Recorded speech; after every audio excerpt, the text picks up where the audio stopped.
Hey everyone!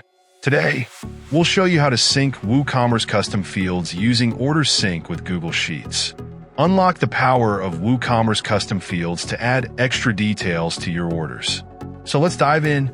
To get started, make sure you've activated the ultimate version of Order Sync with Google Sheets.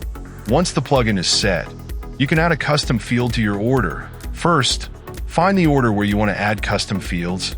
Next, look up to the top right corner and click Screen Options. Make sure to check the box for Custom Fields. Now, scroll down to the Custom Field section. Here, you can name your new field and enter the value in the Add New Custom Field box. Once you're done, hit Add Custom Field to save it. Click Update on the order to save everything. Now, head over to Order Sync with Google Sheets and open Settings. On the Settings page, turn on the Sync Custom Fields option. You'll see the custom fields you just created. Here, you'll also find custom fields for orders created from other plugins. Choose the ones you want to sync and hit Save Changes. That's it.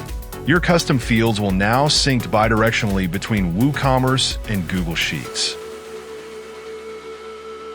Now you can sync order statuses with WooCommerce using the Custom Order Status Sync feature. Just head to the plugin menu and search for Custom Order Status. For this tutorial, we're using this plugin, but feel free to choose any one you prefer.